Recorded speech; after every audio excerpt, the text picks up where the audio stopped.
Hi అండి. Welcome back to our channel.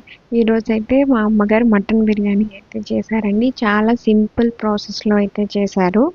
So, ఇక్కడ చూసారా అండి మటన్ అనేది చాలా అంటే చాలా మెత్తగా అయితే కుక్ అయిపోయింది. అండ్ అదే విధంగా రైస్ కూడా చాలా పొడి పొడిగా అయితే వచ్చింది. ఇక్కడ మీరు నార్మల్ రైస్‌తో అయినా చేసుకోవచ్చు, లేదా బాస్మతి రైస్‌తో అయినా చేసుకోవచ్చు. దీనికోసం ముందుగా మా అమ్మగారు అరకిలో మటన్ అయితే తీసుకున్నారు. ఈ మటన్ అనేది చాలా శుభ్రంగా అయితే క్లీన్ చేసి పెట్టుకున్నారు. ఇప్పుడు ఇందులో అల్లం వెల్లుల్లి పేస్ట్ అయితే వేసుకున్నారు, కొద్దిగా పసుపు, అదేవిధంగా గరం మసాలా 2 స్పూన్లు వేసుకున్నారండి. అమ్మ ఇంట్లోనే చేసుకుంటారు ఈ గరం మసాలా. సో రుచికి సరిపడినంత సాల్ట్, కారం 1.5 స్పూన్ అయితే వేసుకున్నారు. ఇప్పుడు కొద్దిగా ఇందులో పెరుగు ఒక 2 స్పూన్లు ఉంటుందండి. పెరుగు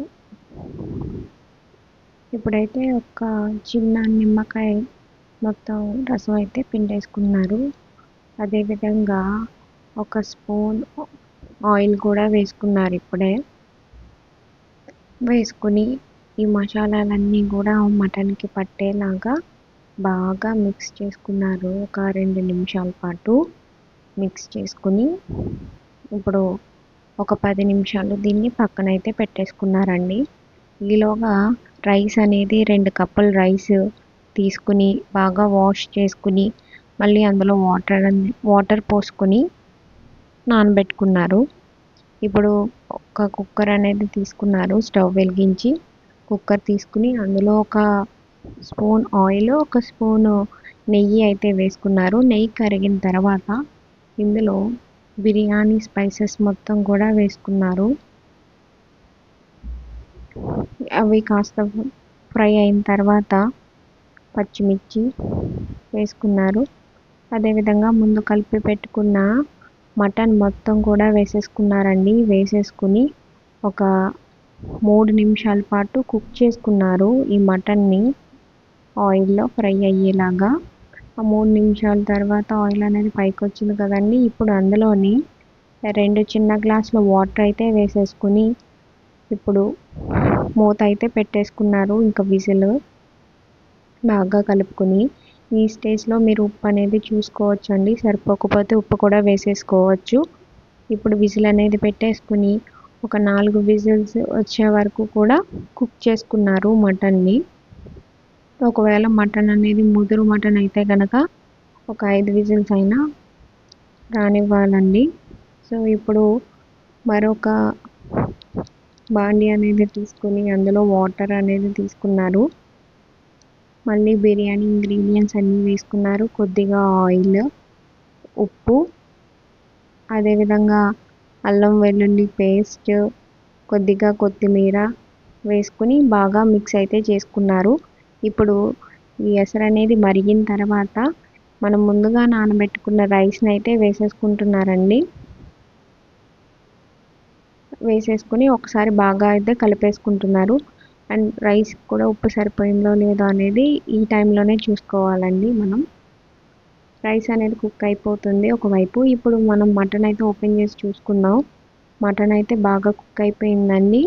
ఇందులో కొద్దిగా వాటర్ అయితే ఉంది కదా, ఈ వాటర్ని అయితే మనం ఒక గిన్నెలోకి అయితే తీసుకుందామండి. ఒక 2-3 గరిటెలు వాటర్ తీసుకుని పక్కన పెట్టుకుందాము. ఇక్కడ రైస్ అయితే చూసారు కదండి, కుక్ అయిపోయింది. 70% కుక్ అవ్వాలి.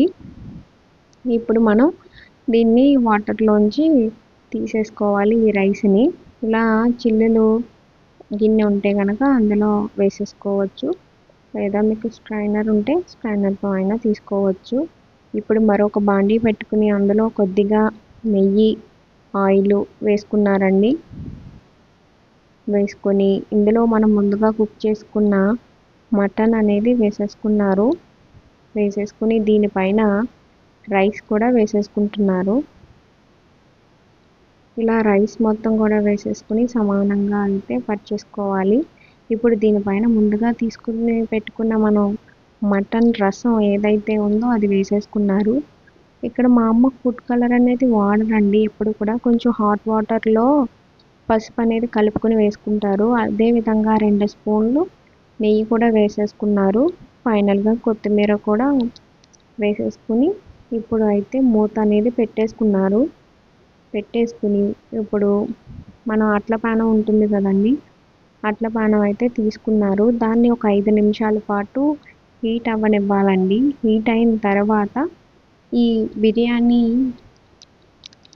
ఏదైతే ఉందో ఆ బిర్యానీ గిన్నె అనేది దీని మీద పెట్టుకోవాలన్నమాట.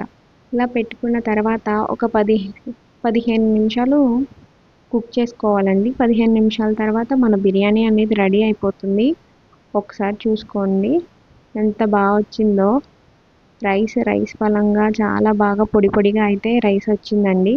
ఈ వీడియో నచ్చితే లైక్ చేయండి, షేర్ చేయండి, నా ఛానల్ సబ్స్క్రైబ్ చేసుకోండి. Thanks for watching.